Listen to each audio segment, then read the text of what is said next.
Cumprimentos amados ao Pai do Senhor, sejam bem-vindos à nossa sexta videoaula das nossas lições de adulto, do nosso segundo trimestre de 2023.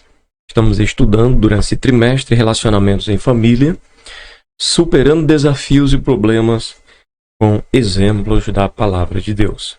Hoje a nossa lição traz o seguinte assunto: pais zelosos e filhos rebeldes. Colossenses 3, versículo 20. Vós, filhos, obedecei em tudo a vossos pais, porque isto é agradável ao Senhor. Verdade prática. O modo de criar e educar tem impacto no comportamento de nossos filhos no mundo, mas não anula a responsabilidade individual, nem tampouco a escolha deles. Verdade, leitura bíblica em classe. Nós temos Juízes, capítulo 13, verso 1 ao versículo 7, e Juízes, capítulo 14, verso 1 ao verso 3. Juízes 13, verso 1.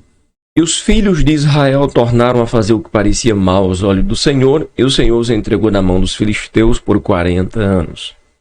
E havia um homem de Zorá, da tribo de Dan, cujo nome era Manoá, e sua mulher era estéril e não tinha filhos.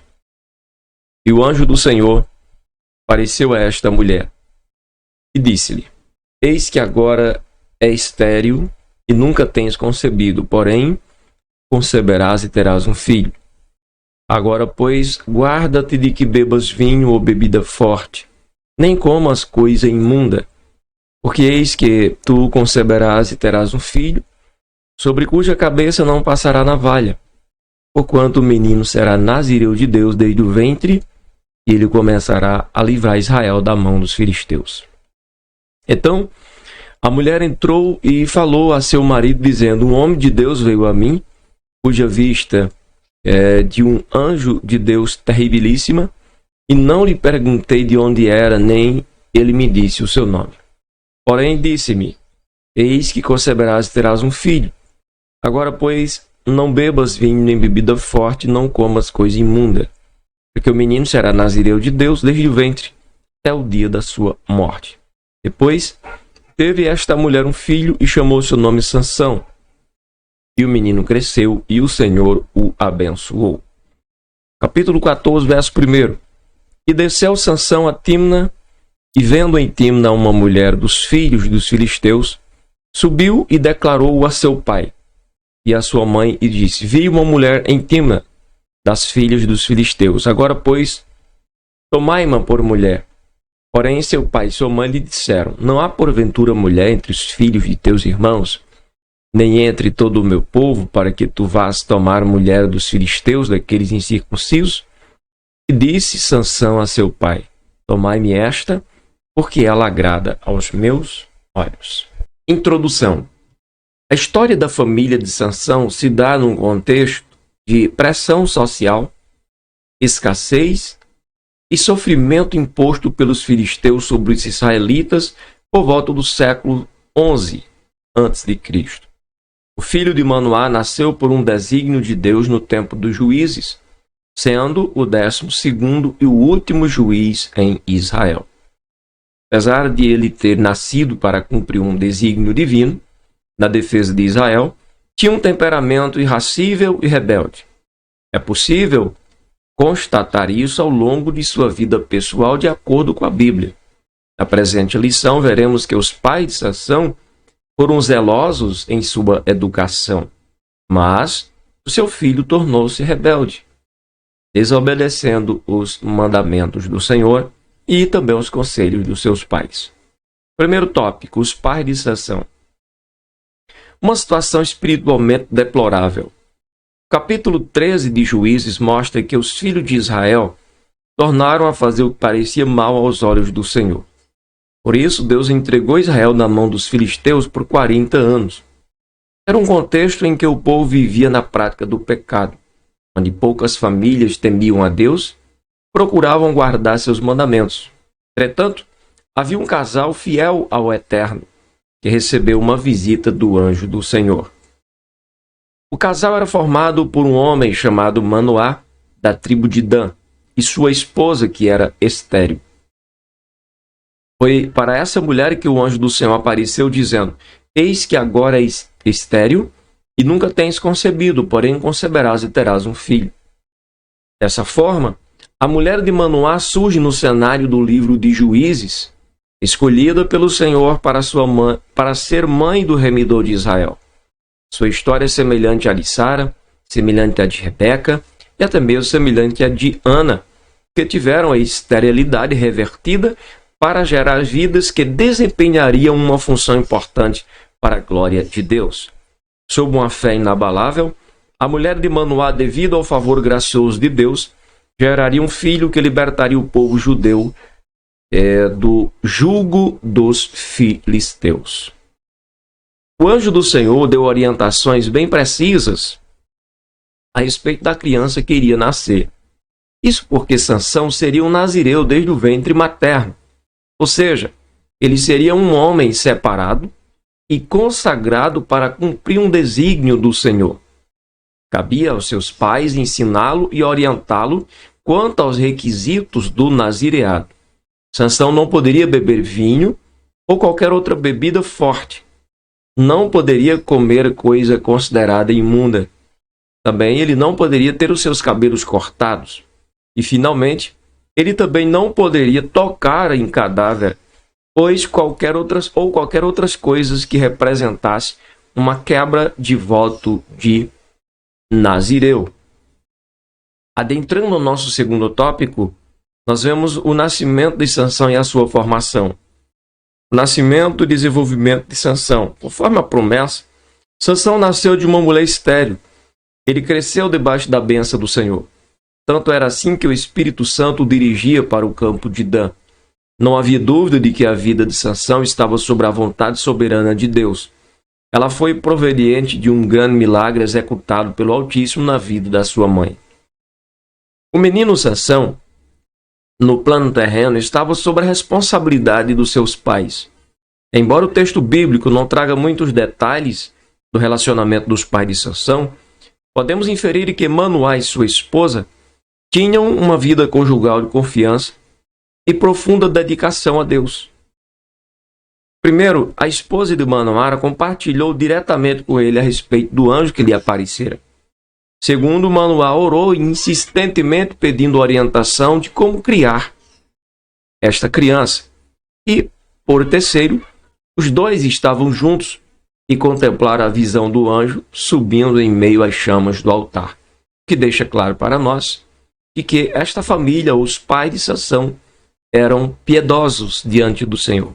Nesse aspecto, podemos perceber que o relacionamento entre esposo e esposa tem impacto direto na formação dos filhos. Certamente, Sansão cresceu em um lar cuja relação baseava-se em amor, comunhão e piedade a Deus. Mas o que houve de errado? O que aconteceu para que Sansão fizesse algumas coisas ao contrário? Sabemos que mesmo sendo criados em um lar cristão, onde os pais têm uma vida dedicada ao Senhor, sabemos que a responsabilidade pessoal não é tirada da vida desta criança, deste adolescente. E que muitas vezes ele pode tomar decisões contrárias àquilo aonde foi criado, fora do padrão onde ele foi criado ali na sua própria casa. A formação de Sansão. Pela citação da trajetória de fé de seus pais, podemos inferir que Manoá e sua esposa criaram Sansão de acordo com as orientações recebidas pelo anjo de Deus. Na vida adulta, podemos ver que Sansão observava o protocolo do nazireado, vindo a violá-lo progressivamente mais tarde. Mas seus pais fizeram a parte deles, educando segundo a orientação divina recebida. Além disso, eles cumpriam os papéis esperados de pais para aquele contexto. Infelizmente, veremos que Sansão teve fraqueza de caráter e não honrou o voto do nazireado para com o Senhor, o que mostra que há pais zelosos que ensinam seus filhos no caminho em que devem andar, mas, infelizmente, algumas vezes os filhos escolhem o caminho oposto ao caminho que os seus pais lhe ensinaram. Por isso, a partir de uma certa idade, a responsabilidade diante de Deus é totalmente individual. É perceptível que muitos pais criam seus filhos no temor e procuram educá-lo na presença de Deus, mas quando esse filho se torna mais maduro, que já consegue tomar decisões próprias acerca da sua vida, muitos deles tomam caminhos contrários. A responsabilidade é pessoal.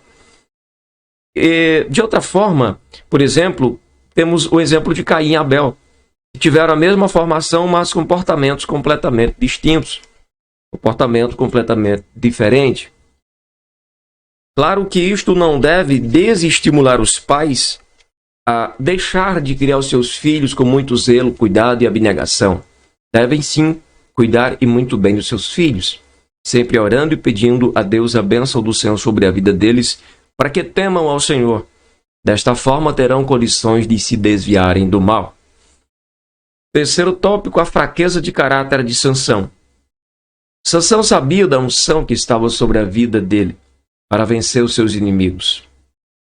Certa feita, ele foi cercado por mais de 1000 soldados filisteus armados, mas Sansão os matou com uma queixada de jumento. Entre muitas proezas, ele encontrou um leão nas vinhas de Timna, o qual rasgou-o como quem rasga um cabrito, porque o Espírito do Senhor veio sobre o juiz de Israel para matar esse filho de leão. Assim, Sansão foi acostumando-se com a vitória sobre os inimigos, até que mais tarde ele seria vítima dessa subestimação. Não por acaso, o apóstolo Pedro alerta a igreja a respeito das artimanhas do diabo, dizendo: seres sóbrios, vigiai, porque o diabo, vosso adversário, anda em derredor bramando como leão, buscando a quem possa tragar. Infelizmente, muitos filhos subestimam as circunstâncias que rondam suas vidas e ignoram a experiência dos seus pais. Muitos dos nossos filhos não levam em conta o perigo que estão correndo ao se distanciarem dos retos caminhos e mandamentos do Senhor. E isto é perigoso, porque estão entrando ou indo a limites que não lhes são permitidos e que são considerados áreas perigosas para eles. Sansão avança além daquilo que havia sido ordenado pelo Senhor e além daquilo que os seus pais haviam ordenado ou ensinado. E isso lhe custou muito caro. Visto que o Espírito do Senhor capacitou a Sansão a realizar grandes proezas, que o homem comum não realizaria jamais, Sansão não percebeu que tinha um terrível inimigo. O inimigo de Sansão, o pior inimigo dele, seu próprio ego. Este o levou a subestimar a presença de Deus em sua vida. Sua força vinha de Deus, mas ele agia como se viesse dele mesmo. E por causa disso passou a anular a glória de Deus. Sua atitude rebelde e presunçosa o levou a não dar o primeiro lugar para o Senhor, passando a buscar o prazer, a ociosidade, a luxúria. E isso foi trágico para Sansão. É muito triste quando os filhos não conseguem mais ver a benevolência do Senhor. Todavia, os pais devem continuar fiéis ao Senhor Deus, sendo como faróis que encorajam os filhos que estão em estado de rebeldia a se reconciliarem com Deus através do arrependimento. Último subtópico para encerrarmos. Em Juízes 16, versos 16 ao 18, a Bíblia descreve como Sansão tratava as coisas espirituais. Ele entrou num terreno perigoso, começa a brincar com as coisas santas, chega a tocar em cadáver, e chega a quebrar alguns mandamentos que lhe havia sido dado que não deveriam ser quebrados. Ele obteve uma falsa ideia do poder de Deus. Iludido, pensava que poderia viver de alguma maneira qualquer, pois estava certo de que o poder divino não lhe faltaria na hora que ele mais precisasse. Geralmente, quem brinca com as coisas espirituais também passa a brincar com o pecado, e o pecado é qual víbora que está espreita e muito sagaz e perigosa. Ele afrontou os conselhos de seus pais para se envolver com uma mulher estrangeira. Deixou-se dominar pelas paixões carnais e passageiras. Felizmente, alguns dos nossos filhos, ou alguns dos filhos de nosso arraial, passam a fazer as mesmas escolhas como fez Sansão. Começam a brincar com aquilo que nunca deveria um ser humano brincar. A serpente perigosa chamada pecado, desobediência à palavra de Deus. A palavra nos deixa claro a necessidade de estarmos em constante vigilância. Nesse caso, os pais devem fazer o que se espera que se façam. Educar os filhos no caminho do Senhor, como diz Provérbios 22:6. Instrui o menino no caminho que deve andar, para que ao crescer jamais se desvie dele. Entretanto, sabe que as escolhas de seus filhos serão de inteira responsabilidade deles, quer para justificá-los, quer para condená-los. Eclesiastes, capítulo de número 11 e versículo de número 9, deixa claro para a gente a respeito de tudo isso quando nos fala o seguinte, a palavra de Deus. Alegra-te, jovem, na tua mocidade, e recreia-se o teu coração nos dias da tua mocidade. E anda pelos caminhos do teu coração e pela vista dos teus olhos. Sabe, porém, que por todas estas coisas te dará Deus a juízo. Podemos, na juventude, fazer o que quisermos e que acharmos que temos direito. Porém, isto é perigoso. Quando não nos submetemos às orientações da preciosa palavra de Deus, devemos não esquecer. Deus pedirá contas. O correto é atentar para o Senhor o que ele diz e temê-lo sempre. Já que o finalzinho do Eclesiastes está concluindo, né? O escritor aos Eclesiastes está concluindo, dizendo para nós de que de tudo que se tem ouvido, o final é teme a Deus e guarda os seus mandamentos. Então, entre a nossa vontade e a vontade soberana do Senhor, a vontade de Deus deve prevalecer sobre a nossa. Devemos abrir mão do nosso ego e fazer a vontade do nosso Pai Celestial. Então, a presente lição não tem como objetivo explorar toda a história de Sansão, mas de enfatizar a sua chamada divina, sua formação e o desvio de caráter que lhe acometeu na caminhada dele. E vimos que muitas vezes os pais são zelosos em criar seus filhos no caminho do Senhor, mas infelizmente, quando algum deles atinge uma certa idade, saem a ser rebeldes contra o Senhor e os princípios estabelecidos pelos seus pais. Nosso propósito é que os pais continuem a ser faróis como luzeiros que revelam aos filhos rebeldes o quanto equivocados espiritualmente eles poderão estar. Orando sempre para que eles voltem ao caminho de justiça do Deus Altíssimo. A lição termina fazendo referência a filhos que estão em estado de rebeldia, que se distanciarem em algum momento dos ensinos da preciosa palavra de Deus. A lição orienta-nos e estimula a permanecer firme na presença de Deus, sem dela se mover nem para a direita nem para a esquerda, para que haja um resgate da parte do Senhor na vida desses jovens e eles possam retornar à sanidade espiritual na presença de Deus, ao são juízo, ao são raciocínio de um verdadeiro cristão que teme a Deus e que se desvia do mal. Deus abençoe.